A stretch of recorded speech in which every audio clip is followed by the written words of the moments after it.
right, so first off, say all praise to Yahweh, in the name of His Son, Yahweh Shai, in the name of the Holy Spirit. Double honors to my elders, apostles, and the bishops of Great Millstone, otherwise known as GMS for short, but also known as the Prophets of Doom. Right, these are where I have learned this truth and where I am still learning this truth. And also shalom to the remnant and the elect of Israel, Lord willing, I'm of that number. All right, so this video today is going to be just a reading of Daniel, the 7th chapter. Hold on for a second. In the NLT. The previous video was a reading of Daniel, the 7th chapter in the King James, and it was a light breakdown of it. All right, so we're going to read the same thing in the NLT. There's a couple points that I want to at least give a definition to certain words that we had used during that reading. All right, so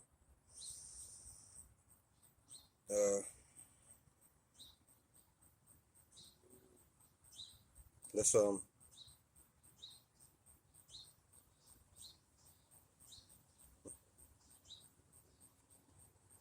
right, so yeah, let's go ahead and get to reading. This is Daniel, again, Daniel the 7th chapter in the NLT, with the heading reading Daniel's vision of 4 beasts. Right, it reads, earlier during the first year of King Belshazzar's reign in Babylon, Daniel had a dream and saw visions as he lay in his bed. He wrote down the dream, and this is what he saw. In my vision that night, I, Daniel, saw a great storm churning the surface of a great sea, with strong winds blowing from every direction. Then the 4 huge beasts came up out of the water, each different from the others. The first beast was like a lion with eagle's wings. As I watched, all right, remember that lion with eagle wings is the Assyrian Empire, all right? And it says, as I watched, its wings were pulled off, and it was left standing with its 2 hind feet on the ground like a human being, and it was given a human mind, right? This was the Babylonian Empire absorbing the Assyrian Empire. All right, hold on. I keep losing my place where I'm at. All right, it says, and it was, okay, verse 5 of Daniel chapter 7 in NLT, it says, then I saw a second beast. It looked like a bear. It was rearing up on one side, right? It was the Medo-Persians, with the Persians being the greater of the two as far as the force. It was just the greater of those two when it comes to Medo-Persians, all right? It was rearing up on one side, and it had 3 ribs in its mouth between its teeth. And I heard a voice saying to it, get up, devour the flesh of many people. Those 3 ribs represent Lydia, Egypt, and Babylonia, representing those 3 kingdoms that the Medo-Persians took down, all right? Then the third of these strange beasts appeared, and it looked like a leopard, representing Alexander the Great, right, due to the swiftness that he conquered the whole known earth, along with, all right, him paying tribute to, I think it was Dionysus, all right, which he had a lot to do with the leopard. He also wore leopard regalia, or leopard, clothing, gear, all right.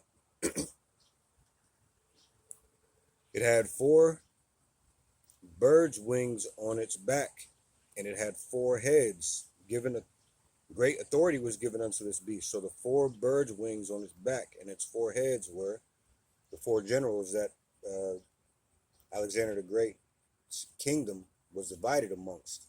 All right, Ptolemy, which ruled Egypt, Seleucid, which ruled the Mediterranean, or Assyria, Cassander, which it was Cassander and Lysimachus. Maybe Lysimachus ruled Greece. I can't remember. And Cassander had Lydia.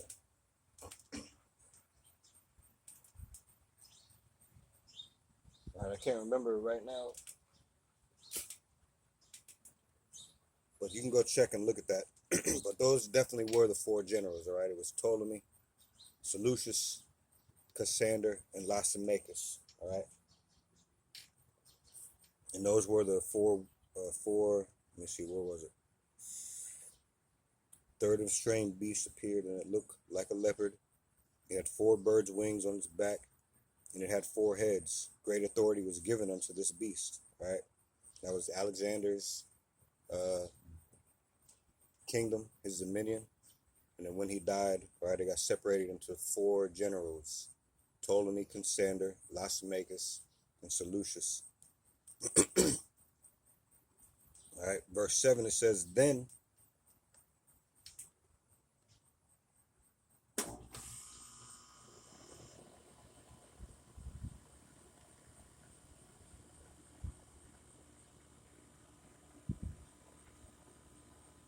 let me go ahead and, since I'm right here, I have this laptop, I'm going to go ahead and look just to make sure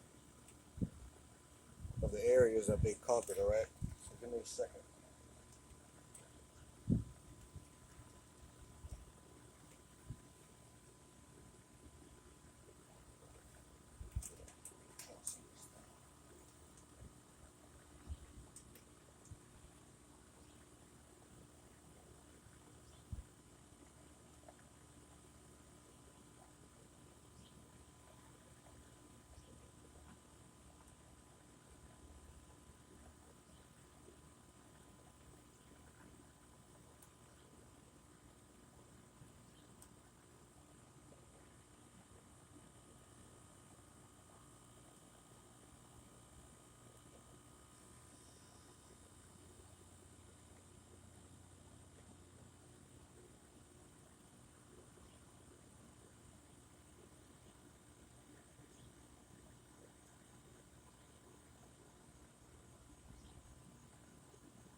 All right, again, it says here,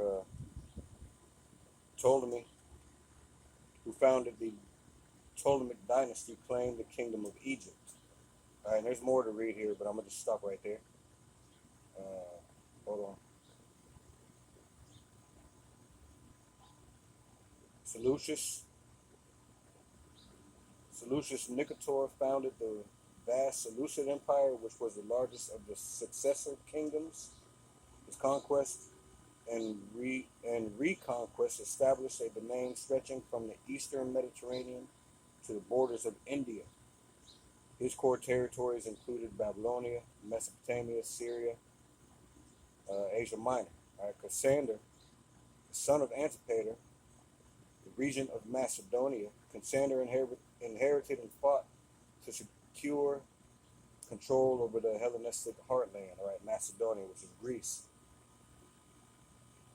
All right, Lysimachus had Thrace. It was Thrace, Asia Minor, Macedonia. All right. So those were the four generals. Okay, or the four heads and four wings. Okay.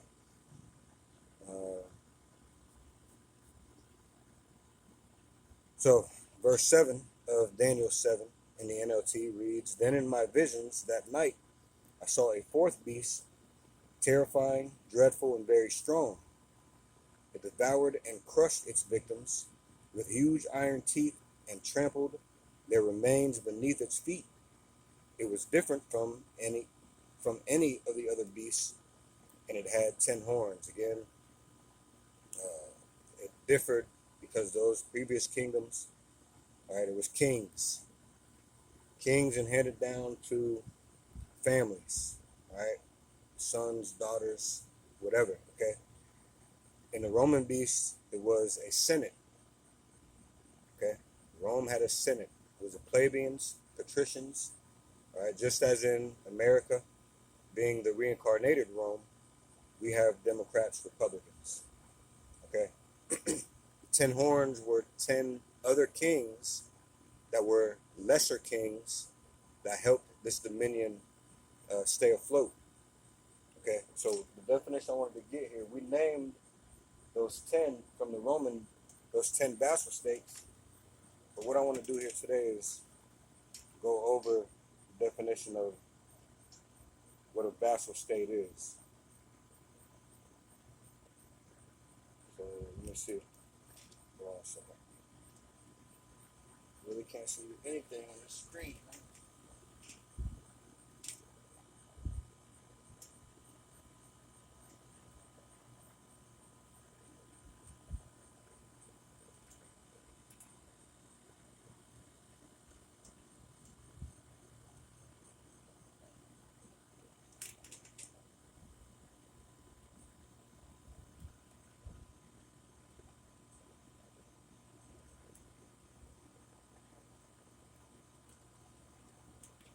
All right, what I typed in is define vassal state.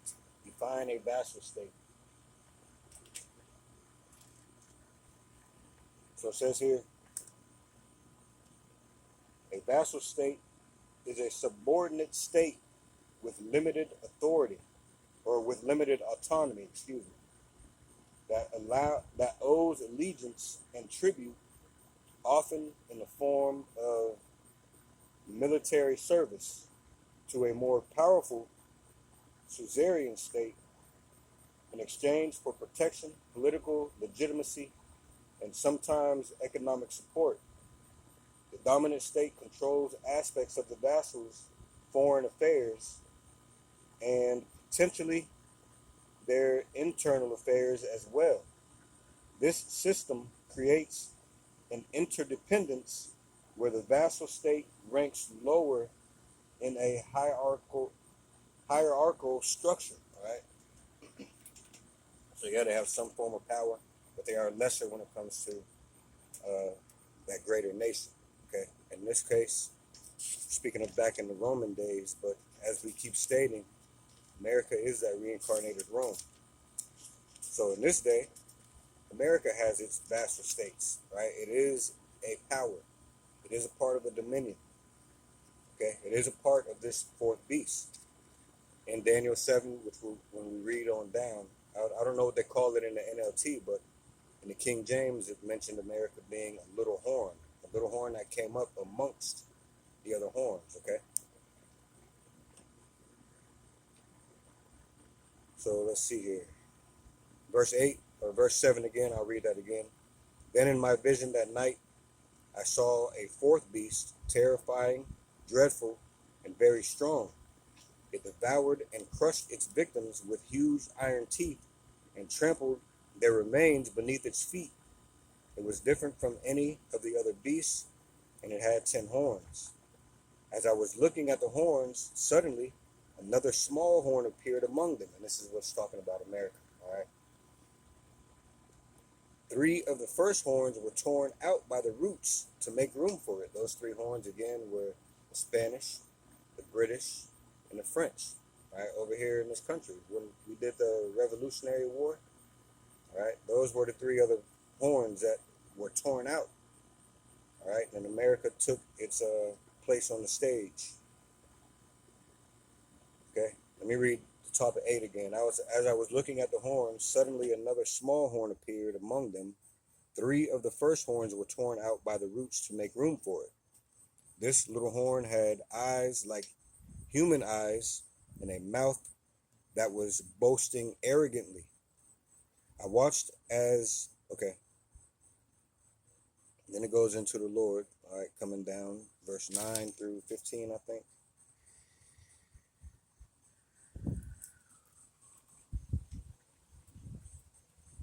All right, verse 9 through 13.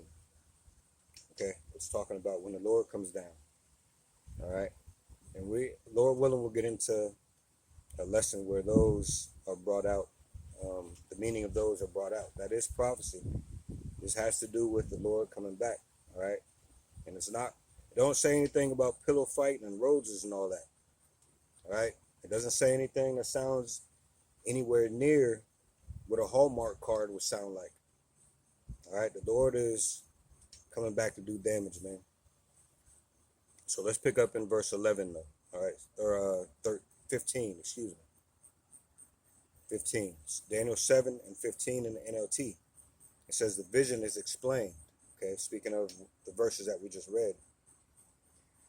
It says, I, Daniel, was troubled by all I had seen, and my visions terrified me. So I approached one of those standing beside the throne and asked him what it all meant. He explained it to me like this. These four huge beasts represent four kingdoms that will arise from the earth. But in the end, the holy people of the Most High will be given the kingdom, and they will rule forever and ever. Also, back in Daniel 2, verse 41 or 44, I think. All right. Daniel 2 and 44 reads, during the reigns of those kings, the power of heaven will set up a kingdom that will never be destroyed or conquered. It will crush all these kingdoms into nothingness, and it will stand forever. Okay. I like the King James better, but that'll do. All right. King James mentions it will not be left for other people, meaning that these things in these scriptures are only for a certain people, man, and not even all those people. All right. It's meant for a remnant and an elect of Israel. That's it right now. Okay. These are the only ones that are going to take place in that salvation. Although all Israel will be saved. They're going to be reborn back into the kingdom in the right state of mind. Okay? Because the law, statutes, and commandments are going to be put in the remnant and elect's heart. Meaning that their children that they're going to have after this, all right, are going to follow in that stead also. All right? They're going to be born with these laws, statutes, and commandments within them. All right? And the only ones that are going to understand this are the remnant and the elect. If you don't understand it, it sounds like a problem. All right, so again, I, Daniel, was troubled. This is verse 15. I, Daniel, was troubled by all I had seen, and my visions terrified me. So I approached one of those standing beside the throne and asked him what it all meant. He explained it to me like this. These four huge beasts represent four kingdoms that will arise from the earth, but in the end, the holy people of the Most High will be given the kingdom, and they will rule forever and ever. Then I wanted to know the true meaning of the fourth beast, the one so different from the others and so terrifying. It had devoured and crushed its victims with iron teeth and bronze claws, trampling their remains beneath its feet. I also asked about the 10 horns on the fourth beast's head and the little horn that came up afterward and destroyed 3 of the other horns. This horn had seemed greater than the others, and it had human eyes and a mouth that was boasting arrogantly. As I watched, this horn was waging war against Yahweh Bahashim Yahushai's holy people and was defeating them until the Ancient One, the Most High, came and judged in favor of his holy people. Then the time arrived for the holy people to take over the kingdom. Then he said to me, this fourth beast is the fourth world power that will rule the earth. It will be different from all the others.